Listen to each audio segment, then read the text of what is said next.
Good morning. I'm freezing here at Paul B. Johnson State Park. I'm just looking over I'm out on the island. We walk out on this pier to this island behind me, and there's, I guess bass.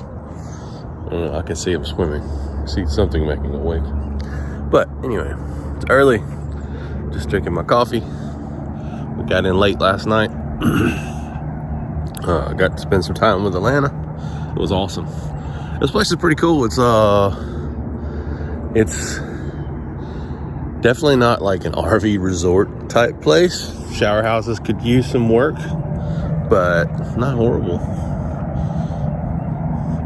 Not horrible at all. We got a spot that's fairly level. The spots, our camper is just a 20-foot camper, but the spots seem kind of small. But they do have premium. I don't know where the premium spots are. Oh yeah, I do. Never mind, I see them. They look larger. So that's the thing. The regular spots are cheaper. Only downside to this place is, man, I can hear the highway like crazy. It's literally right there. Like I can hear trucks on the highway. But it was quiet last night, so maybe that's the difference. You don't hear it as bad. So just checking in. Good morning. It's day number 5. Paul B. Johnson State Park. Just waking up. Put my coffee on the brew. Just coming out here to check it out. I don't know if the camera will do it justice. Not really. But man, the sun blasting across the top of the clouds as it comes up. Man, it's so pretty here. Peaceful. Let's walk down to the edge of the water. It's been a good experience here. It's pretty awesome because cell service is good here. Or it is for me. We have AT&T. I would assume that Verizon or any of the local shower houses. I would assume any of the local services would work great. That is not always the case. A lot of times you go to these state parks and you have nothing. And yes, I know some of you are like, well, I'm in a state park, I'm camping, I want to get away from it all. Yeah, but wouldn't you like to enjoy it longer? Stay connected, be able to check in. It's kind of my thing. Yeah. Check this out. Oh man, there's a duck.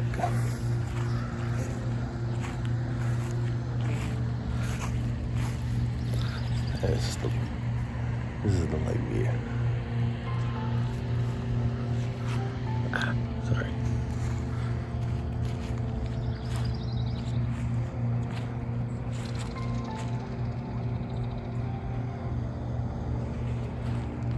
Super peaceful. I don't know if you can see, but it's way out there. Some guys fishing.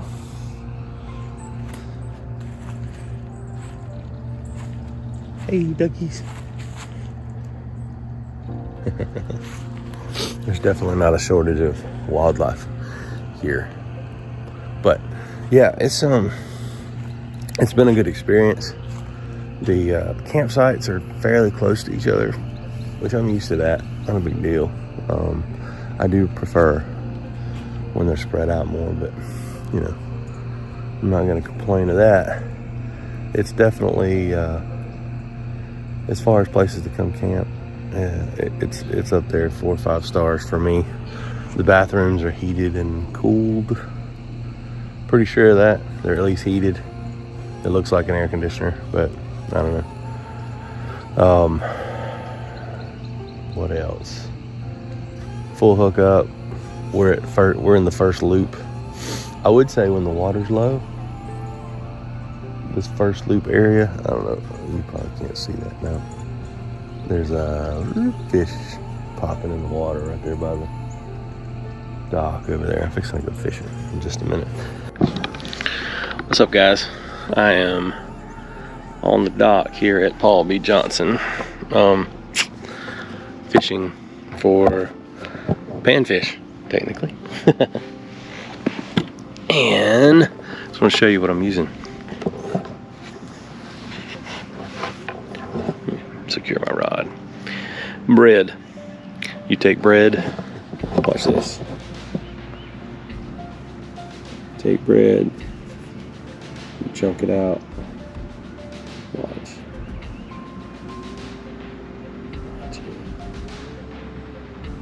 You see that? You see that? Man, big fish coming up. So let's see if I got something actually. Yep. Oh, hold on. Yeah. Oh, sorry about this. What do I have?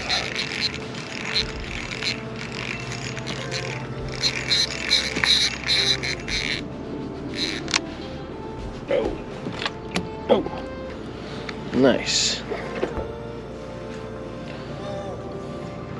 Been catching these things.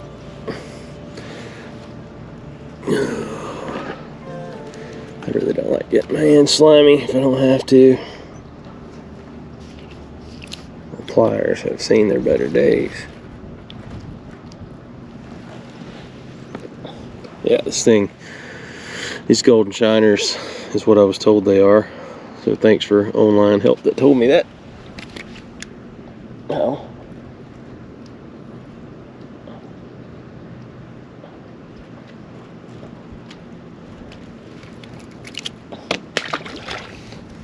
graceful release. But yeah, man, just chunk a little bread in the water. Good to go. See if I can do that again. And I'm also, yeah, my line's all screwed up, but a second. Ooh, boy, that got a mess. I don't even know what happened there. I'm using these gulp. I'm baiting them up with the bread, but then using these gulps to catch them with. Yeah, I got a knot.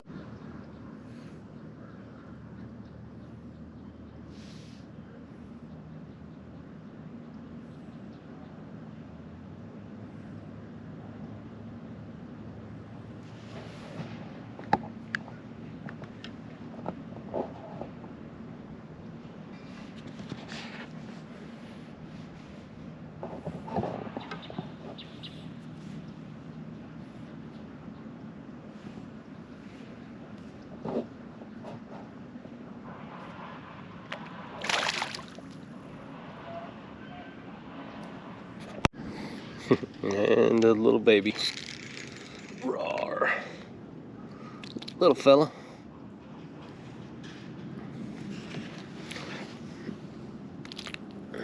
Be still, little guy. I don't want to hurt you.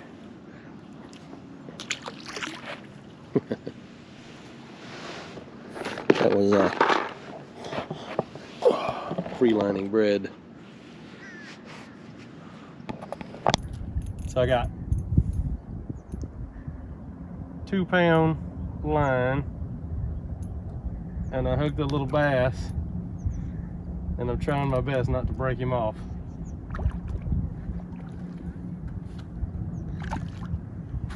Come here. I'm gonna let him wear himself out. Extremely light tackle. Little bitty fella. Not big at all, but 2-pound line. Yeah, look at that. Oh, he got off. Did it break? Nope, just come unhooked. Look at that. Did you see the fish? Little tiny little hook. I hooked a little white perch and then he snacked it up. All right.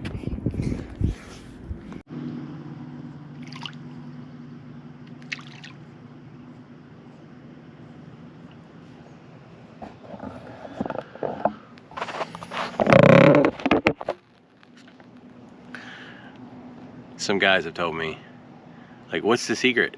I've come down to Paul B. Johnson, I don't catch nothing. Well, let me be flat out honest with you.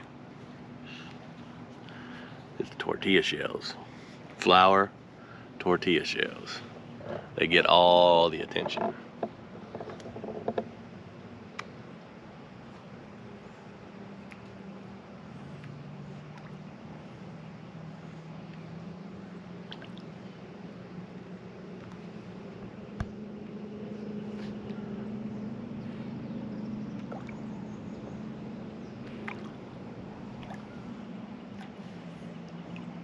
What's funny is the perch and the golden shad and the sunfish, they're all fighting over the same piece of bread. So they'll battle each other out, trying to get that out. So, what I found was I took a tiny, and I mean a tiny, I'll show you a video, tiny little treble hook, and I would catch white perch. And then from the white perch, I would take it off and put it on a circle hook, throw it back out, and I would catch bass. Caught these things called pickerels, which looks like a pike. Mean looking critters. So check this out.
But when the water's low, I don't go to the back.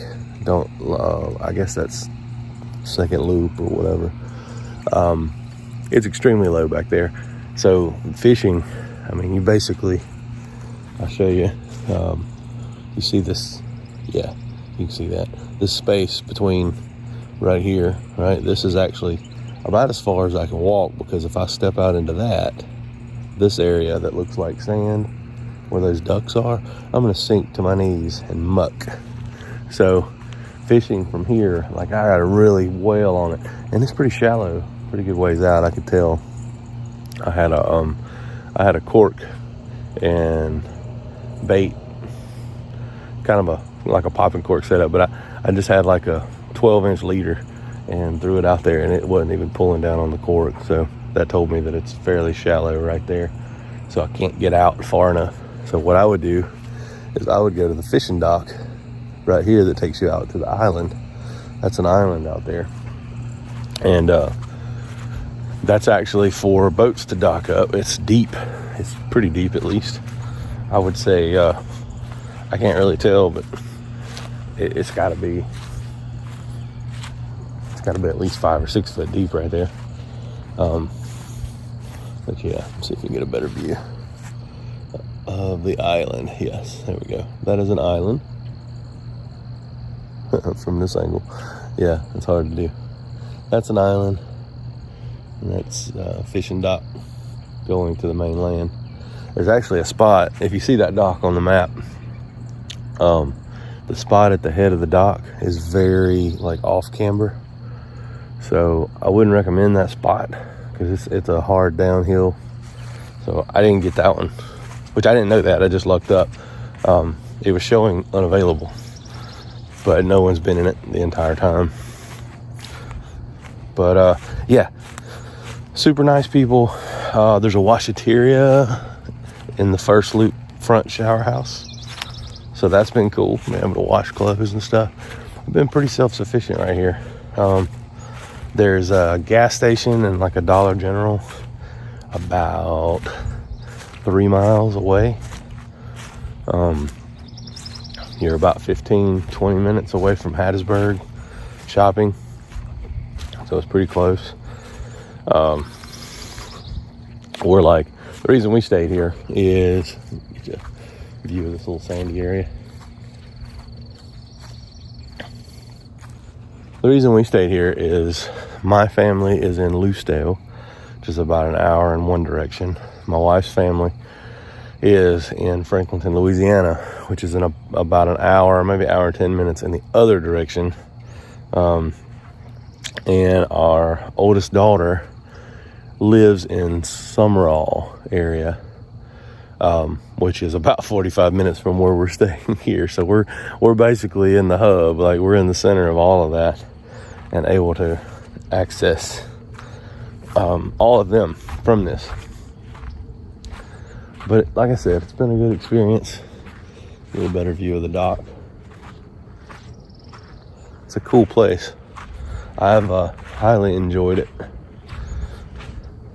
Actually thinking about staying an extra couple of days just to take it all in. I will stay here again. I will definitely bring my kayak, even in the windy conditions that popped up the other day. It wasn't bad here. If you can see that on the camera. Can you see that? The colors and the clouds. The camera is not doing it justice. There's no filter on this, by the way. It's kind of a, yellow and blue and orange, and it's not really doing it well. That's okay.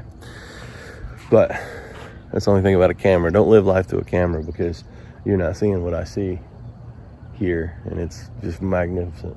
But yeah, I would say if you were going to camp here in a camper, RV, motorhome, I would come to First Loop, and I would get as close to the dock or this back shower house as possible.